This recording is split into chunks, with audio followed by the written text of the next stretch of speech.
Welcome back to CasualBiasRugby. Another round of the Autumn Nations, done and dusted. Boys and lady, welcome back. Jake, finally a smile on the face. A victory after beating Eddie Jones. Stop smiling, please. First and foremost, Jake, before we get into that game specifically, what did you think about this weekend of rugby overall? Were you satisfied, or do you think it kind of didn't live up to the expectations? Oh, I thought it fizzled, didn't it? Like every game sort of didn't quite go as well as it could have. I felt. I think like every single game was a bit of a letdown, which isn't a problem. You know, not every game is going to be perfect. You get even the Six Nations Rugby Championship boring weekends compared to like some amazing ones where every game was crazy. You know, it's just the way things go. That's sport, really. But yeah, I think the press game was probably just the closest, maybe Australia, Scotland, or some nice tries in England game. But other than that, no, all the games are slightly disappointing. The best one, in my opinion, was the French Argentina game. Uh, I thoroughly enjoyed that one. For especially when you look at the fact that it looked like the French was going to run away with it, and then Argentina just once again with that never say die attitude. If they were more clinical, we could have had a little belter there at the end. Uh, Tiernan, your thoughts on this weekend? You fine with it? They're just, yeah, the games are so much boring compared to the last couple of weeks. And you said Scotland, Australia. That was one of the worst games I think I've ever watched. Yeah. It was so slow. It was close. In terms of the Ireland game, like I was just happy with the new players coming through, but again, it was one-sided. It was a boring weekend of rugby compared to what we've seen. Yeah. Overall, it was a bit underwhelming. Like I was hyping up this one. I was really excited for a couple of ones, especially that Scotland Wallabies game. And it just struggled. Like no one really got a foothold in the game, really. And then also we've got a couple of talking points, right? Let's actually, Rose, I'm coming to you first because obviously news broke yesterday, the rugby awards and whatever, and we'll talk about the games in a second. Is there any awards that you totally disagree with? You're teeing me in to talk about DuPont as winner of men's sevens because I feel like every other award is pretty deserved and pretty widely accepted that it went the right way. I mean, Peter Steph winning, great. Satiti winning, great. If we're going to talk about the women as well, we got an English woman winning World 15's Female Player of the Year. We got Ellie Kildan. So that was all like great, fine, whatever, as expected. DuPont as best sevens player of the year. Now, I'm not going to lie and say that I'm a sevens expert because I'm not.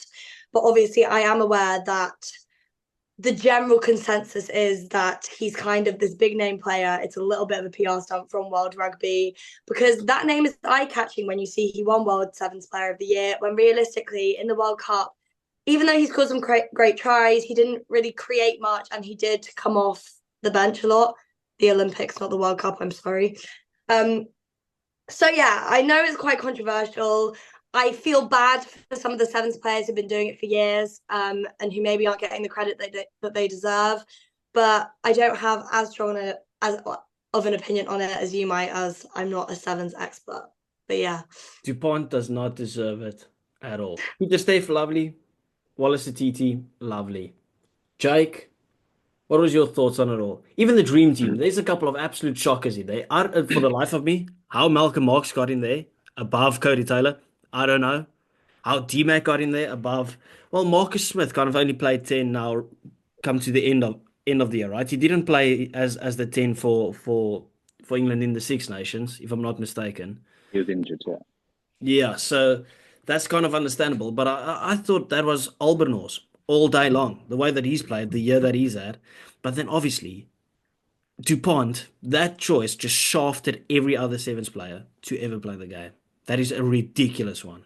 Jake? Well, I think the choices in the 15 of the year are worse than DuPont getting seventh player of the year. I mean, I don't know, it's difficult because he's just come over for 1 year, but you can't deny he comes in and whether it's he's like the main factor or just a boost, they win their first ever like weekend on a seven series. So I think it's like a decade or something stupid like that. And then he also comes in home Olympics, and you can't deny he was probably the best player in that final. you can't deny it. He made that one length of the pitch sort of run, try assist, 2 tries himself.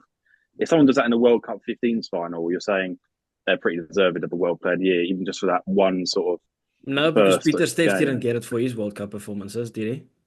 No, he didn't. He didn't. But I did. I said you wouldn't be against Peter Steph doing it, would you?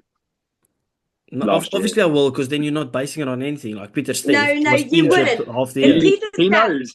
If you Peter know, Steph went you would last I've not be literally annoyed used about this it. example in Yeah, all my you're videos using where it it's for the like sake that of would the be so wrong. argument. Hey? No, you're using it for the sake of the argument. If Peter Steph No, had because won I in even said it last 2023, year. With people talking about Peter Steph getting it, I said it even last year. I was like, I love Peter Steph, but if the guy's only played the World Cup, you cannot. Tiernan, what is going on? I'm trying to like say my point. It's just not fucking Okay, working. mute yourself while you do that, and then we'll just it's. continue. I don't know. If I just turn the I lights on, would also it be better? I'm like Rose, where I can't really commentate enough. Like I've watched enough sevens throughout the year to say someone's more deserved. But you can't deny he had a massive impact in this Olympic year. The Olympic year is everything for the sevens, and he was man of the match in the final. Like undoubtedly the best player in the I final. fully agree that he played a massive role. He was good, right? But most games he played 2-3 minutes from the bench. Tiernan, you're not going to talk like this. Turn off your camera. No, no, I am stop going to talk being because I mean. have a point, and I'm as someone who follows the Seven Circuit. France did nothing before Dupont came in. I mean, nothing. It was 10 years or something before their last title, and he came in. He won them 2 tour titles. He won them the tour championship, and then he carried them to Olympic gold. That a final, like it was 7-all before he came on. When he came on, 21-7. He was Yes. the influence was crazy, and the influence is why he got it. He got a great influence, but are you really going to give it to a guy that played 3 tournaments out of 8, while his team was Yes, still in the knockout stages? His team was literally in the knockout stages the whole time. Yes, obviously he gave them that influence where he pushed them over the line and stuff. He still played off the bench. He played off but the they were bench. never the top team that they were, and they in that Olympic year, which, like Jake said, the Olympics and sevens, it's everything. Everything leads towards that tournament. If you're the best in that tournament, chances are you're going to be sevens player of the year. And at the same time, France were nowhere near even contending for semi-finals in the tour matches, and then literally Yes, they the were. the, They did play the semi-finals. I didn't. I think I was looking at it yesterday just because you were mentioning it, and like I think when you could see the points they got in each weekend, and before Dupont came in, they might have got 8 or 6, and then as soon as he came in, they won it and they got second place, third place. The weekend he started, he came into the tour like But they got third don't you place. think They it haven't just, done that all year. even if he was amazing, right? Which he was very good. I'm not taking away the fact that he was very good. Don't you think that takes away so much of the Argentinian players that literally won the whole year, that won the series, right? Takes away from the Irish player that pushed to the wire, Terry Kennedy, for instance. Takes away from Aaron Nankayang, however you pronounce it, my bad, right? That literally played for France. And he was sensational throughout the whole year. Now, obviously, Dupont gave them that extra push, but surely you can't put him above those guys that have literally got their teams to where they were the whole year. You can because he was just so far. Like, all right, Alias, how much sevens did you watch? Like casual, did you watch any of the weekends before he came? I watch every single sevens because that is my main stream of income. The yeah.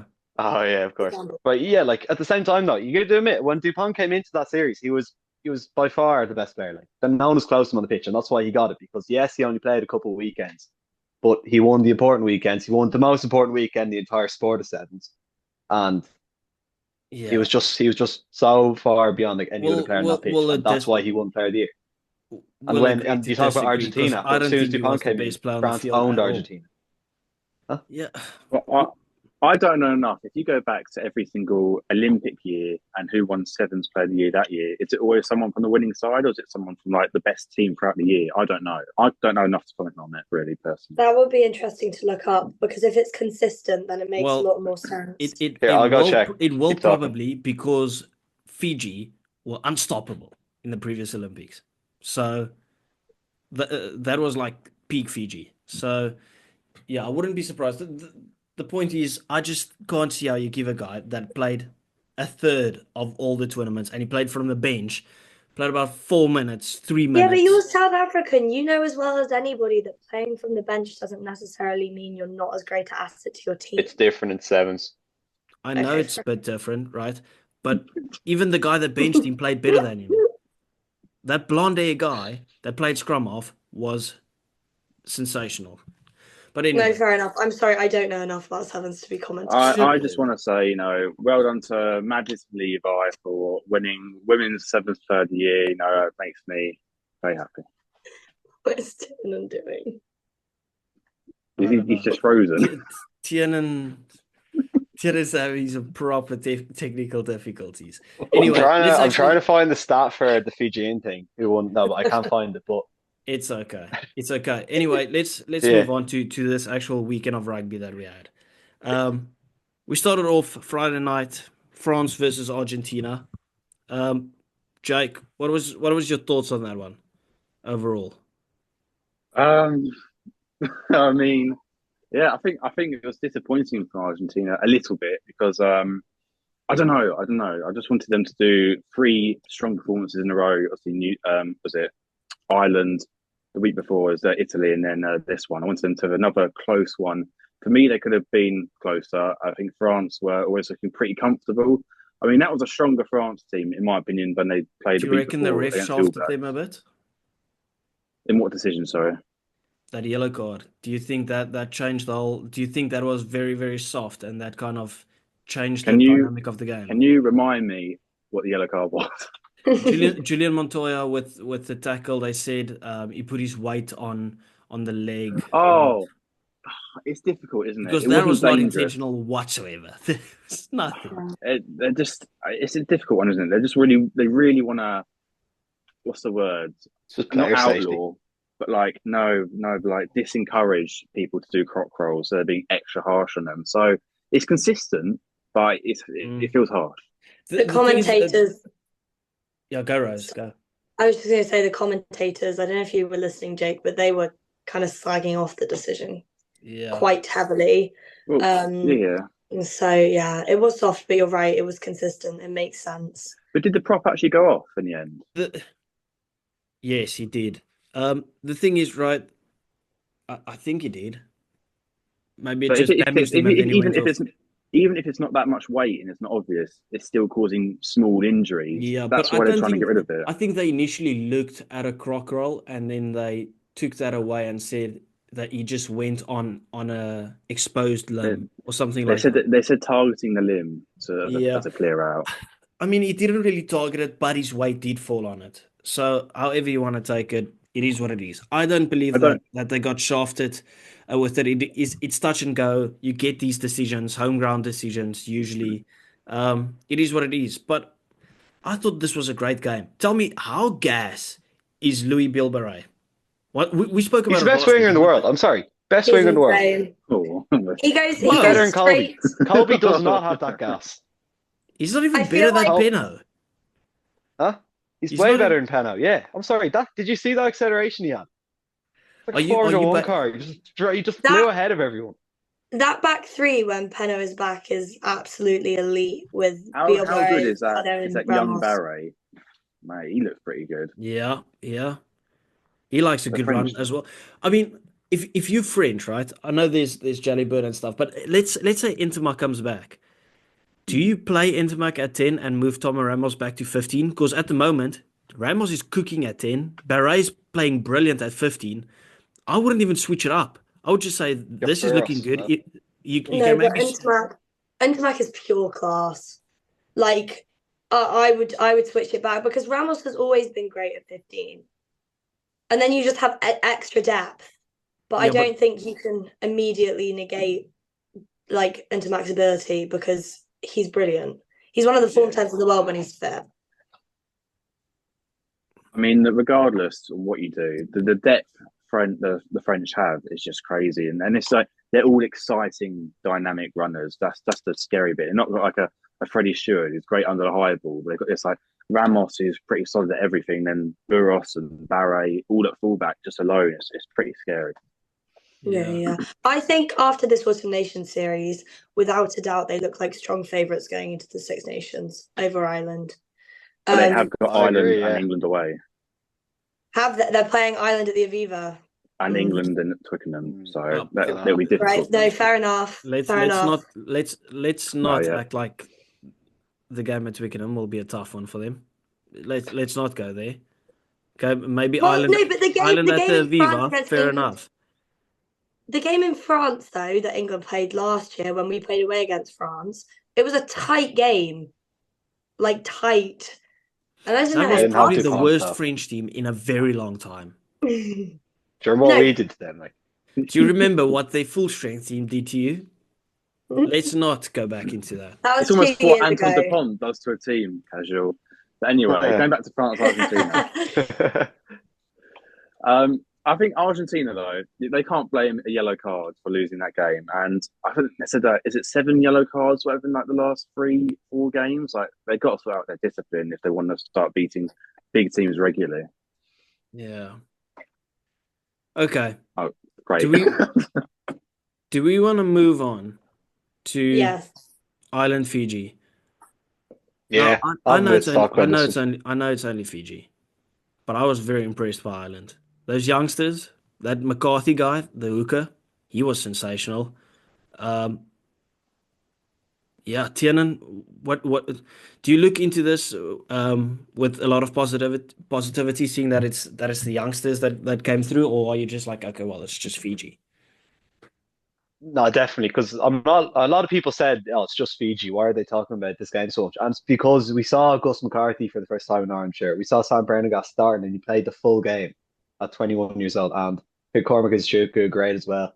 And again, just it was a young team, and it really just showed that we need to play this depth more. And I'm really happy that happened because it's been 2 years since we've been able to build that.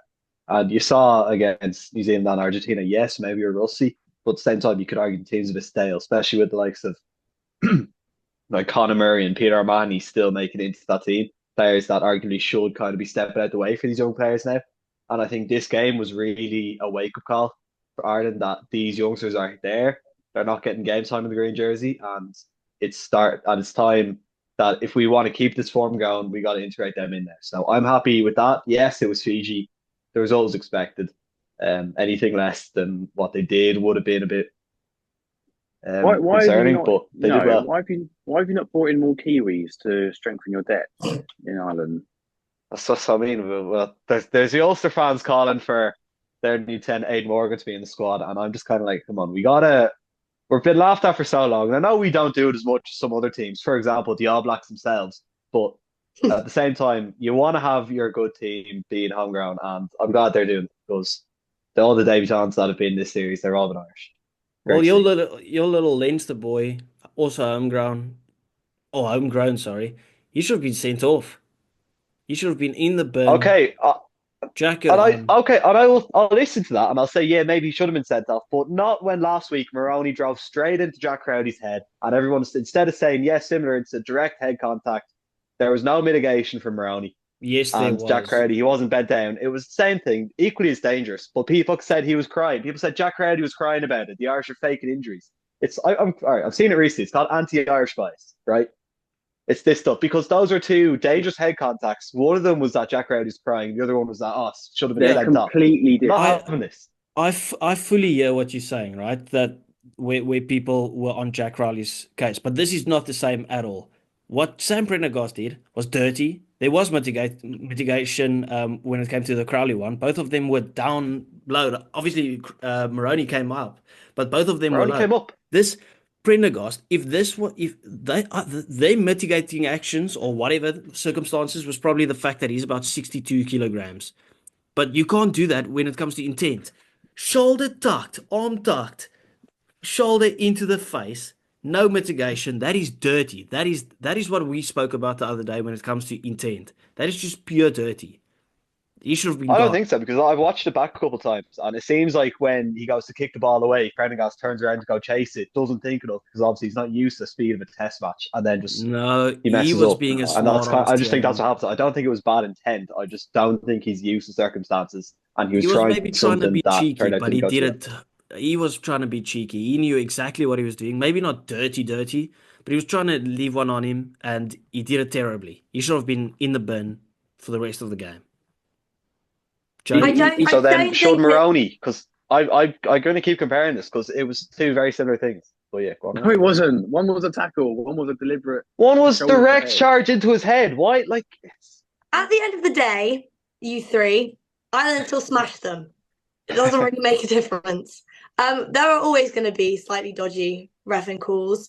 And I did hear a lot of people talking about Sam Prendergast just looking cocky while sat at the side of the field, knowing he wouldn't get sent off. But leaving that behind, what a great performance for Ireland. It's games like that that instills the confidence that the young players need to kind of develop and just continue growing. I was very impressed by Ireland because even when you play an easy team like Fiji, it doesn't always go well. We saw South Africa fall apart a little bit against Wales at some points. We'll move on to that in a sec. I was very impressed. Sorry, well, I want to bring up Casual's own point. Mrs. Casual said this. If that was a 90-kilogram Fijian doing the exact same action on Prendergast, that's a red card. All day long. 100%. All day long. And he's probably getting suspended for about 12 weeks as well, just because they would say that he's viciously dirty. It wasn't. I really don't think he had this bad intent that you're talking about, though. Tiernan, who really impressed me from you guys? Kieran Frawley. He got sandwiched like 10 times. Broken ribs. His gut was out on the field. And somehow, every time he stood up, and he still had a good game. Like, I was still very impressed with the guy. I mean, he got smoked. Left and right, and just kept going. He really did. I was saying, like, he did get a bit of a baptism of fire from the Fijians. He learned about what Fijians were very quick. Like, he got smashed, and he just kept getting up, and fair play to him. And, yeah, again, it's great to see him come back from the performance he had against the All Blacks. The Irish media, and I'm blaming every side, the Munster side and the Leinster side. Why are we hating on our 10 so much? Have you noticed this? It's been Munster fans hating on Prendergast and Frawley, and then it's been the rest of the Leinster media going back at Crowdy. Yeah, it's just I don't understand. We've got 3 amazing 10s, and I just really think people need to appreciate that more. Obviously, you have to take this performance now and actually go and perform against the Wallabies as well, right? So that would be. I think we will. Hey, I think we will. Yeah, it's a good matchup, right? Because the Wallabies, they'll want to perform better than they did against Scotland. So they'll be up and ready. The previous time that you two met at the Aviva, that was a pretty close game, wasn't it? And that was under Dave Rennie. Yeah, but that was before the Eddie Jones disaster class stuff. So people do forget Australia were a top team even 2-3 years ago. And it was a close game. And I don't think it'll be the same this time. I just don't think England. I'm going to make a dig. I'm not trying to make a dig at England here, but I just don't think England are on the level of some of the other teams right now. And it really did show against Scotland when Australia really did struggle against them. So I wonder, was that win in Twickenham more down to England just having their own issues than just Scotland being way better? And I do think Ireland now can go beat them comfortably. Okay, moving on to South Africa versus Wales. Up and down performance, to kind of say the least. We came out of the blocks absolutely flying. Franco Mostert scoring the most Franco Mostert try that you'll probably ever see. Eben Etzebeth makes his run meters, gets over the line as well. And then right after the second half, we just went into a little bit of a slump where just nothing went our way. We weren't clinical at all. You saw the handling errors come in. And what frustrated me the most was the fact that Wales visited our 22 like 2 or 3 times, and every single time they got points from it. I did not like that at all. We should have blitzed these guys. Rose, what was your thoughts on that game? Because the two of us were speaking the whole time throughout that one, and not impressed. No, I know. I can understand why South Africans would be slightly disheartened. We obviously know that Wales are in a very unsuccessful period at the moment. They're in very much a rebuilding stage. So South Africa should have capitalised on that. And they did obviously win by a big margin, but a lot of people expected them to win by bigger. In terms of Wales, they had some pretty decent phases of play. They were quite clinical at some points. Rio Dyer's try was nice. I've seen a lot of people calling for Gatland to leave this week. I don't think that that's a solution. I think he's working with the players that he has. They're very much, like I said, in a rebuilding phase right now. And I think the Welsh just have to trust that he will get the job done, but it will just take a few years. Some South Africans played very well. Jordan Hendrickse played well, slightly better than his brother. Obviously, Mostert played very well. Arendse played an amazing game. So there were a lot of positives. But obviously, I also had a lot of South Africans being very excited for Hanekom to come on and like get his first appearance for the Springboks, and he was slightly underwhelming. So yeah, ups and downs. But I mean, at the end of the day, it's a win, and a win that topped off South Africa's fully successful Autumn Nation Series campaign. So fair enough. Yeah, that was arguably Arendse's best game in a Springbok jersey. Jordan Hendrickse started very well, and then it just felt like he was trying to do a bit too much. Very disappointed in kind of the way that the game planned out for Cameron Hanekom. So much excitement around him, and then he came on and just kind of struggled a bit all over the pitch. But the fact of the matter is, everyone that came onto the field, that came from the bench, struggled a bit, except for Kobus Reinach and Andre Pollard, who slotted in on inside centre. After Damien Dialinda had an absolute storm of the game as well. Jake, what was your takeaways from the Springboks versus Wales? A delightful 12th loss in a row for Wales. It brings me much joy to see, Wales get another L in that long town name, and whatever it is. Winless in 2024.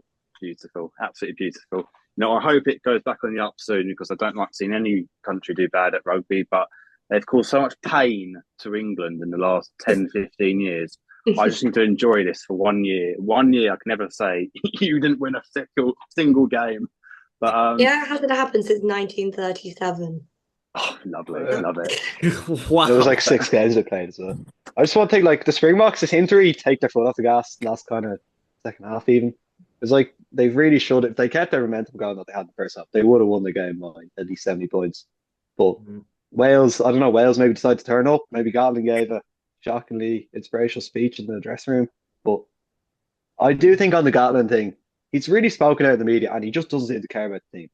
He's saying this stuff like, if they want to sack me, they can. That's not a coach who cares about the team. I disagree. I think that's a reaction to how the media has been portraying him. I don't think he's genuinely, he's getting absolutely slated. And if you read a lot of the stuff that's being written about him this week, no other coach is going to be able to come in and do something like that with Wales straight away. They need to build from the ground up again. That the fact that they're doing badly isn't because Gatland is here. It's because they had a wave of all their great players retiring. Obviously, some of their star players left, like the likes of Reece Samet, whatever. They need to build from the ground up again. No coach can sort that out straight away. If there's one person to do it, I think Gatland's perfect. I think Gatland is just the course has been run. I think he's been there with them at the top, and they need a full rebuild. They've got young guys in there. They've got talented players. You can see it the way that the Scarlets are playing, for instance, in the URC. I know they're not a great team, the Scarlets, but this season they have been very good. You can see the talent shining through. I mean, Jack Morgan. How good is that guy? He makes about 1 million tackles every single game. I think he ended this game once again with 34 tackles or whatever it is. The game before that, the exact same. The guy is absolutely brilliant. You have Tommy Raffel there. I mean, they do have a bunch of good players, and if I'm not mistaken, they do have a lot of injuries as well now, as Jake mentioned in the preview. If you get a young, hungry coach, just throw shit to the wall and see what sticks at the moment, because they can't get lower than they are at the moment. I think Gatland, he's done a good thing, but he will become public enemy number one if he just stays there. He will ruin the career that he's had with them if he keeps going like this, because you can't be the best and the worst coach. They'll just remember you as the worst coach ever, because you are in the dumps right now. Jake, what's your opinion on it? Do you think it's time for Gats to just say, okay, that's it. Yes. Let's see what we can get in. Yes, it's time for him to go. It's not because of he's lost 12 in a row. It's half of it's the rhetoric and the way he's speaking like this in interviews, like he doesn't care. Like he's he's well, it's saying like, it's up to my wife if we want to go back to New Zealand. It's like, no, it's usually you want to stay here and build for the next 3 years or whatever. But he didn't seem interested in that commitment and the hard work that will have to go into Welsh rugby in the team. But also, it's not like they're playing some nice tactics, and you can see like Joe Schmidt's Australia, they might have lost to Argentina by 40 points, but there was nice periods of Australian rugby.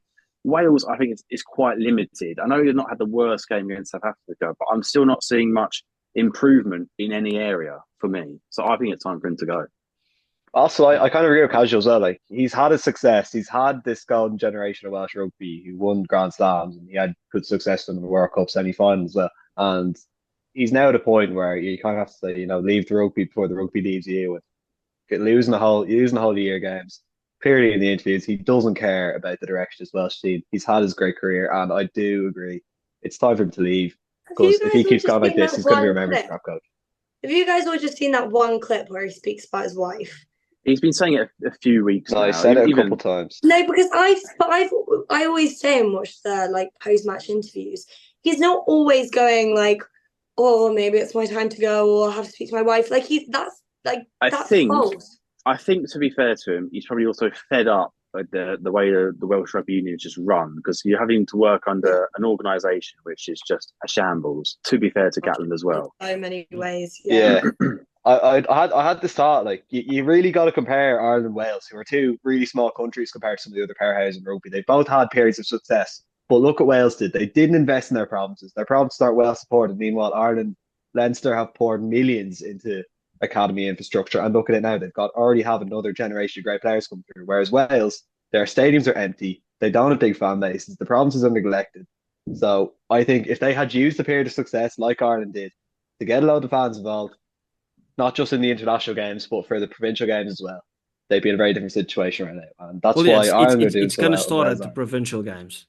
It's got to start there. They need their teams to place higher than 16th, 15th, and 12th. They need to place higher than that. They need to start playing some actual rugby, get people excited, grow some names, some homegrown names, and get them through the door when it comes to the international rugby as well. Let's move on from that to Italy, New Zealand. Hard game, tough game. Italy pitched up. Italy were good. Italy were really good. New Zealand were good as well.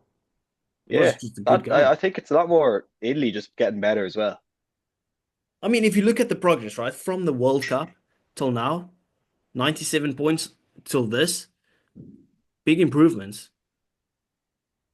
I think Italy should be disappointed with that performance in many ways. Like, New Zealand were there for the taking. Like, even making it close in the final 10, 15 minutes, they could have done that. And for me, Italy bottled that opportunity. They were not clinical. They, they went for a couple of penalties, which is fair enough, but they had chances to play the ball through the hands and go for tries, and they didn't get one till sort of a quick turnover and a bit of luck in like the 70th minute or whatever. So I think that's an opportunity missed for Italy.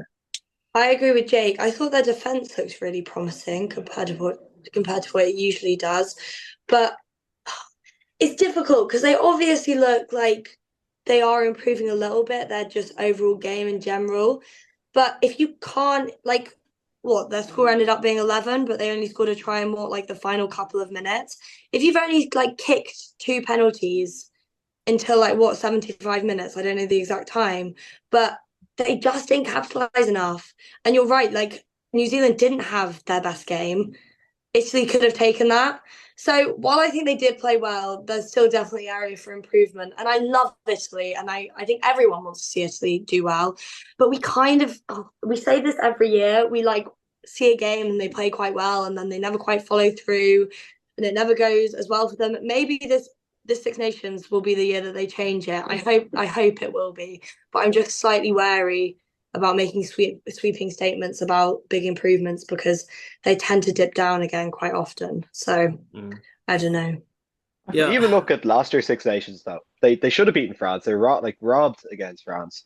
They beat Scotland. They beat Wales. The only teams, and they were close against England. The only team they didn't come close to was Ireland. So I don't think. Well, yeah, they can have an absolute stinker. They can have a great game, but I do think this upcoming Six Nations could be a massive opportunity for them to maybe go out there, get a couple big wins. Well, they've never beaten New Zealand, and we're now saying they should be disappointed they couldn't make it closer. I Yeah. think it is all progress. It's not going to happen. Rome wasn't built in a day. Rome wasn't built in a day. So I don't know. I think give it give it another. This is a very young team. It's still the youngest team, I think, in international rugby after Australia and maybe Wales now. I don't know, but still, it's a young team. Give it another 3 years, and we'll see where they are then. Yeah, for me, the big thing when it comes to Italy is just purely, can they put a string of consistent performances like that together? Because if they can perform like that on a consistent basis, where it looks you can see the home ground gets behind them, the players are up for it, they put in the big hits, they don't make silly errors or anything like that. Obviously, they could be a force to be reckoned with. I mean, their team is a great team. But the issue is they always have these lapses of judgment. You look at their game against Argentina, right? They look good until they just don't score. And it's like they just give away points easily then. It's like their mood just drops in the middle of a game. And you can't have that. They just can't keep doing that, especially if they want to be competitive when it comes to their Six Nations or let's say they tour to South Africa next year. Like that's going to be the big thing for Italy. From a New Zealand perspective, I don't really think they care about it being close. I think they needed a good Italian team to show up. Italy did show up. And in the end, if you told New Zealand you're going to get 3 out of 4 victories and the loss will be by 1 point against France, they would have taken that all day long. Surely. Yeah. Yeah. It's a Definitely. good string of results for them. It was kind of a good year for everyone. It was a good series for everyone, I think. Yeah, it was brilliant. Except for Yeah. It was except for absolutely someone. brilliant. It's so much fun. We've got 2 happy people here, but I think for everyone except pretty much England, they've had their good performances. They've had their, wake up calls, I don't think especially it was looking the like. most successful few games for Ireland. No, it wasn't. That's what I'm saying. It wasn't successful, but it highlighted. We're second year to the World Cup cycle. This is where you want to see the errors. It's where you want to know Yeah. your points to improve. And Ireland saw that. New Zealand came out and Oh, they didn't embarrass them, but they uncovered their weaknesses, and now Ireland had the opportunity to go fix them and get ready over the next couple of years. yeah. Yeah. Let's quickly move on to Scotland. Wallabies, underwhelming, especially in the first half. Crap. And It was nice seeing Tuipulotu score his try and point to his grandma. That was my highlight of the first half. Wallabies scoring against the Wallabies, written in the stars. Yeah, thing is, no one really had a foothold in this game, and it was so scrappy until Joseph Swali got injured, right? Broken wrist, looks a bit nasty. Um, and then it's like, okay, well, Australia didn't really have any centre replacements, and most of your defensive line or your defensive work comes from your centres. And if you lose a massive part of your defense, it's going to take a toll on you. And you saw that happening in the second half. Like Scotland basically just did whatever they wanted to when it came to their attacking play because there was just no Wallabies defenders on the pitch, and their game just totally dropped off. Len Igitau, he just missed tackles like it's his job. It was crazy. Tom Wright, meet his mate. No, I refuse to. That's basically how it just felt. Jake, you watched this game while you were live. Were you impressed at all by anything? Do you take away from the credit of Scotland because of how bad the Wallabies were, or do you just say, well, you can just play what's in front of you? No. It's. I was furious. Like Australia come and put in their best performance for 2-3 years against England at Twickenham, and then they put in that shambles of a performance against Scotland. I don't want to hear Scotland was great. They had, I think, 79% tackle percentage. That is dreadful. That is tier 2. That's tier 5. That's tier 5. That tackling percentage. I don't want to hear Scotland were excellent. I mean, whether Kellaway moves into the centres because of the injury is no, it doesn't matter. They're not all going down the centres. That's like 10% too low tackle percentage. And they also looked a bit toothless in attack. I mean, their best opportunity was that breakaway Valentini kick, and then Tate McDermott kicks it to Tuipulotu instead of scoring a try. He saw Wallaby and kicked it to him. Fair enough. He did. But no, I think Scotland played average to maybe quite goodish, but they weren't on fire, and that was more for me Australia being a drop off, which is it's not like a end of the world. You know, they're still improving. Every team's gonna have drop offs, especially Australia, who are at the start of their sort of journey to their home World Cup in 3 years' time. They don't care about losing to Scotland today. It's all about getting players experience. But I thought they were poor compared to before. Yeah, well, Jake, the thing is, we spoke about it briefly. This loss, as you just mentioned, it won't be the end of the world. Like they kind of need it, right? On your way up, there is going to be bumps in the road, right? So this will probably just knock them down a peg and say, listen, we need to work harder. We're not all of a sudden world beaters and can beat anyone, because Scotland is a very respectable team, right? They okay, well, they lost against Italy, but they beat England on a regular basis. They should have beat France, right? They really do show up. This is the same team that people called for upset victory against South Africa in the Rugby World Cup. People talked about them potentially beating Ireland in the Rugby World Cup. So it's a good team. So it's not the end of the world for Australia. It's just about the way that they're just gonna have to bounce back now at Viva. If they put in two shockers, then it kind of puts all that hard work in vain. But if you can have one stumble block and then bounce back, just have a decent performance and not get humiliated, then it's all fine, in my opinion. Rose, your thoughts on that? Yeah, I think if we're looking forward to next week, giving Australia that time to reset, like I think they were taken off guard by losing a centre so early on. Obviously that disrupts your game plan. They will have time to reset this week, work out what they want to do, how they want to play it. I'm not saying that they'll win, but I'm pretty confident that they'll put in a better performance and they'll take notes from last week against Scotland. I will say I thought some Scotland players had fantastic performances. Kinghorn was great. Ferguson was elite. Cummings had a good game. Tuipulotu always has a good game. So they have got the players, I think, to do very well in the Six Nations. And I was having a look at the fixtures the other day, and Scotland are playing Ireland at Murrayfield, and I think that will be quite a tasty game. I think that one definitely could go either way. So yeah, I mean, I think next week Australia will play better. I thought this weekend Scotland played okay, not their best, not their worst, but I think they've got some great players, and looking to the future, they will do very good things. Yeah, definitely. Like that Australia game next week. Like before the series, I was like, just walk over. It's gonna be a 40 point win. But I'm a bit worried about Australia now. They've been putting up good performances. They've shown they might not have the depth yet to be a top team, but looking at how they've been playing, like That's against a England. lie. He's No, not. no, genuine. Like if they can have a game they Tiernan, did you're against too England, it's cocky gonna to catch say Ireland off that you guard. are a bit scared or a bit fearful. No, I'm comparing it to before the series because before this, it was like Fiji was seen as a tougher opposition, but now Australia they're definitely back. Well, they're not back yet, but they're now. I think he's genuinely worried. I'd He's say trying to cover his back because he knows Australia could pull it off now. Probably. Because it's he the knows thing. the people in the comments will be in his neck again. Oh my God, imagine.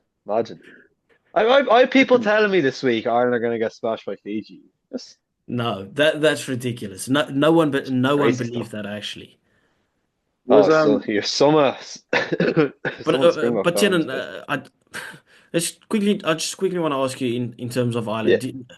how much confidence do you take from that performance against Fiji going up against Australia? Do you think that was kind of the confidence booster that you needed? Where I wouldn't say there's doubt, but like Fiji, they are a decent team, but you really put them to the sword. Like Fiji weren't really in that game whatsoever. Yeah, definitely. And you look at the amount of youngsters we had in that team as well. We were by far the better team, and any team we put out there, we would have beaten them. But I do think it does bring a good bit of momentum, especially now the fact that we have this depth, we have the backup, and that I'd say compared to after the New Zealand game, it's a much happier camp, I'd say. Yeah, and So that's exactly the team that you were asking for. What was it, like a week or two ago? Where it's like you need to yeah, improve on your squad depth instead of playing these yeah. old schmucks every single week. So yeah, obviously you're an happy Irish guy. Now let's finally go and put a little smile on Jake and Rose's face because they finally got a victory at the Alien Stadium. Now that I brings us just to took the the end tier of the two video. nation. Please, people, do remember to like and subscribe. We do appreciate you guys. Okay. Rose, I I mean, it's Japan, but how does it feel to finally just get a little victory once again? Honestly, I was worried before the game. That's the state that English rugby is in at the moment. I had lost a little bit of hope. But we got it done. We got it done very convincingly. I took a lot of positives from this game, like a lot.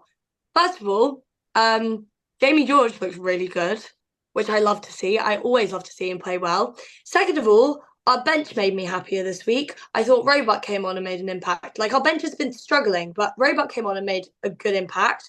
Finn Smith, I think, if he continues to play like he did the other day, is looking like the future over forward.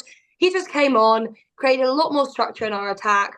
We then, like, obviously Smith went to 15. We still had that flair. It was stunning. And we didn't, like, I don't know, we didn't seem to, like, drop off a little bit in the last 20, as we have done when forwards come on off the bench and our other players. Underhill looked like a machine, as always. I just thought we played some really, really nice rugby. I know it's Japan, but I actually don't think Japan played like horrifically. They made some good chances for themselves. They then messed up those chances for themselves, but they did put themselves in good positions. It's classic Japan. They just drop the ball constantly. But I Their think defense were terrible. I think George Ford would have had a masterclass. He would have probably made his most run meters that he's ever made in a game if he played against this Japanese do team. you not agree that England, even though it's Japan, but we're saying this about Ireland as well, like even though it's like a slightly lower team, you can still take a lot of positives from it. Yes, England just looks more cohesive. I do agree that Yeah. obviously you can just play what's in front of you, but it was a very impressive performance, especially in terms of attack. I thought there was still a lot of questions asked of this Japanese team. Like you could even hear the commentators talking about it. Like it was almost at some points too easy. But for some reason, Japan just loves hitting a gap and knocking the ball. For no reason, just knock the ball randomly. So yeah, I do believe Japan could have scored a couple more points. So once again, there's questions around the defense. But obviously, Jake, I'm pretty sure you're a happy guy. Overall, with the performance, you should be pretty happy with that one. I mean, that was just world class dominance from England. I mean, basically, we're number one in the world. Who else is going to put 45, whatever it was, 50 points on Japan? I mean, I missed at least one try just because I was a bit out of it by the end. I was taking a drink every time we scored a try. But anyway, it was a great performance. What about that? You know what, though? On a serious note, it's quite a coincidence that you put George Furbank in and give him the ball and let him run with it and link up with like to Slightholme and Freeman and get this Northampton chemistry and they score some great tries out on the wing. That Freeman flick out the back to back into Furbank in the second half. So it's good when you actually play with the ball in hand and use your attacking options because we do have some great attacking players and we're just not playing them enough, not getting the ball to them in the top games. Well, how do you make now with your wingers? Because obviously Faber Boto is class. Tommy Freeman has been pretty good, but Slightholme is undroppable at the moment. The way that he's been playing. Yeah, he's a great Do you go player. Slightholme and Faber Boto? Because that's arguably your two best wingers at the moment. But then it's like, well, Freeman doesn't deserve to get dropped at all. It's not like he's done Freeman's a good anything wrong. option on the bench because he can go to 13. So he's kind of a good man to have on the bench. I think at the moment obviously not on current form, but I would have Slightholme and then Woboso. Like those two together. I think Freeman has defensive and aerial qualities Woboso doesn't have. So I would lean the Freeman and maybe Slightholme over Woboso. And also the link up with Furbank should not be underrated. They play with each other week in, week out. I think potentially it could be a nice back three. From breakthrough player of the year nominee to not even making it in the England team. Can you believe it? I've always said I prefer Freeman. I've never backed down this point. I think Freeman is a more rounded player. Tiernan, Eddie Jones, again, massive defeat. I would have thought he'd do something. I would have thought he'd do something with Japan. Honestly, just like do a bit more life into them. Especially now, like I'm just really wondering why Japan aren't playing well at the moment because they've got a really top league. They've got great players playing in their league, and they're getting smashed by, you know, 60 points every game. And you're looking back to 2019, beat Scotland, and they beat Ireland. They upset that pool massive. What's happened? And I don't think Eddie Jones is helping that. I think honestly he was really good with England, but he had that fall off with Australia, and I just don't think he's a world class coach anymore, especially when you look at his last two jobs. Because at this stage, if you're going to do something with that Japan team, he should have done it by now, and he hasn't. Yeah. We just say, to be fair to him, Jamie Joseph wasn't exactly lighting it up in the last year or two of Japan either. Like, they weren't the team they were in 2019. They fell off a bit after COVID, and you know, they pre-inspired loads of kids in 2019 to pick up the rugby ball. It's going to happen. You just need to give it a few more years, I think, for them to come through. Yeah. Oh well, that wraps it up for week 3 of the Autumn Nations. People, please do remember to like and subscribe. Go and support these lovely people. When I'm on Zoom now, am I pointing to you, Rose, or am I pointing to you now? Yeah, I'm in my own little screen. Oh my goodness. Yeah, we're all on our own screens. I got you, Casual. I got Jake, and I got Rose. Okay, fair enough. Well, anyway, that wraps it up. Thank you everyone for watching. Have a good night, and we will see you again. Bye bye.